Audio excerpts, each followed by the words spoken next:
Shalom, selamat pagi Bapak Ibu Saudara yang dikasihi Tuhan. Kita bertemu kembali dalam acara Renungan Pagi Spiritual Life.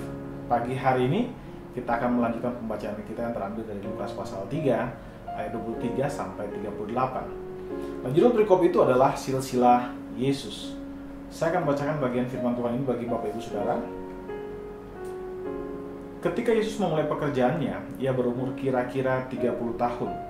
Dan menurut anggapan orang, ia adalah anak Yusuf, anak Eli, anak Matat, anak Lewi, anak Melki, anak Yanai, anak Yusuf, anak Matika, anak Amos, anak Nahum, anak Hesli, anak Nagai, anak Maat, anak Matika, anak Simei, anak Yosek, anak Yoda, anak Yohanan, anak Reza, anak Serubabel, anak Sealtiel, anak Neri, anak Malki, anak Adi, anak Kosam, anak Elmadam, anak Er, anak Yesua, anak Eliezer, anak Yorim, anak Matat, anak Lewi, anak Simeon, anak Yehuda, anak Yusuf, anak Yonam, anak Eliakim, anak Melea, anak Mina,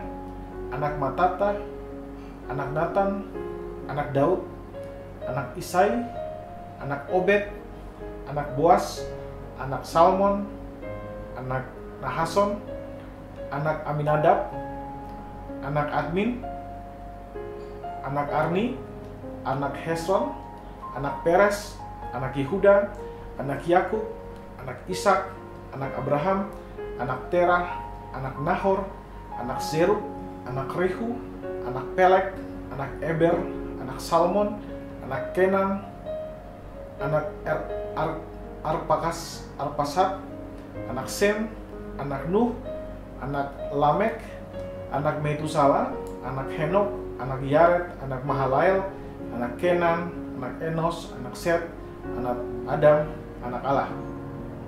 Nah, saudara dikasihi Tuhan, perikop yang baru saja kita baca merupakan silsilah dari Kristus yang ditulis oleh Injil Lukas. Nah, saudara, selain Injil Lukas yang mencatat tentang silsilah Kristus, kita juga dapat menemukan silsilah ini tercatat dalam Injil Matius. Namun sekilas kita bisa menemukan perbedaan antara silsilah yang dicatat oleh Lukas dan silsilah yang dicatat oleh Matius. Nah, salah satu perbedaannya kita bisa menemukan bahwa Matius menuliskan catatan silsilah Kristus dimulai dari Abraham. Sedangkan karena memang Matius ingin menekankan bahwa Kristus sebagai Raja Israel yang juga merupakan penggenapan dari nubuatan-nubuatan perjanjian lama yang disampaikan oleh nabi-nabi bangsa Israel. Sedangkan Lukas mencatat silsilah Kristus sampai kepada Adam. Hal ini karena memang Lukas ingin memperkenalkan Kristus bukan hanya sebagai raja orang Yahudi, tetapi juga raja semua umat manusia. Nah, saudara dikasihi Tuhan, Kristus lahir bukan hanya untuk orang Yahudi, dan juga Kristus lahir bukan hanya untuk orang Kristen, tapi Kristus lahir ke dalam dunia untuk semua orang. Banyak orang belum menerima Kristus karena mereka mungkin belum mendengar tentang Kristus. Mereka belum mendengar tentang Kristus karena mungkin belum ada yang memberitakan tentang Kristus. Atau juga mungkin dari antara mereka sudah ada yang mendengarkan tentang Kristus, tapi Kristus yang mereka dengarkan itu berbeda dari Kristus yang diajarkan oleh murid-muridnya seperti yang tercatat di dalam Alkitab. Saudara, sebagai orang Kristen, sudah merupakan tugas kita untuk memperkenalkan Kristus yang diajarkan oleh Alkitab pada semua orang. Karena Kristuslah adalah satu-satunya jalan yang dapat menyucikan manusia dari dosa dan dapat memberi mereka kehidupan bersama-sama dengan Bapa di surga. Saudara, mari kita ambil waktu sejenak untuk merenungkan firman Tuhan yang baru saja kita dengarkan. Saudara, apakah ada orang-orang di sekeliling saudara yang belum mendengar tentang Kristus? Saudara, marilah kita mengambil waktu sejenak untuk mendoakan mereka. Berdoa agar Tuhan memberikan saudara keberanian untuk menyampaikan firman Tuhan kepada mereka.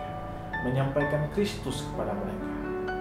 Dan juga agar mereka mau membuka hati mereka, mendengarkan dan menerima Kristus sebagai Tuhan dan Juru Selamat mereka.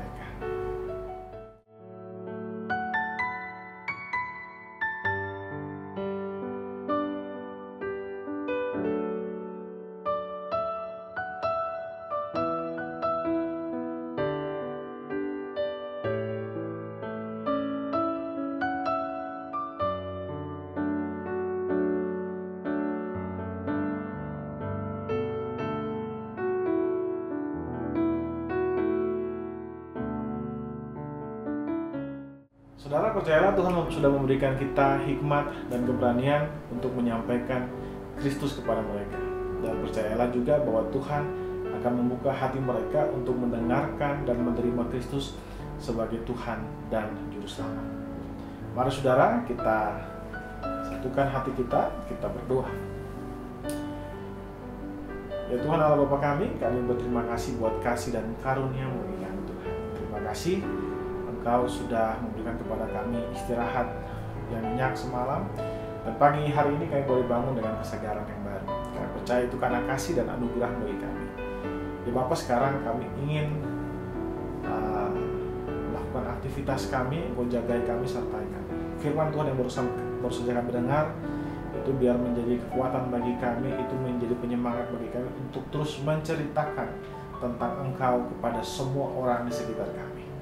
Ajar kami untuk selalu bergantung kepadamu, ajar kami untuk tidak malu menceritakan Engkau di dalam kehidupan kami. Terima kasih Bapa, di dalam nama Tuhan Yesus kami berdoa kepada Bapa Surgawi. Haleluya, amin. Amin. Bapak Ibu Saudara yang dikasihi Tuhan, selamat pagi, selamat beraktivitas, dan Tuhan Yesus memberkati kita semua.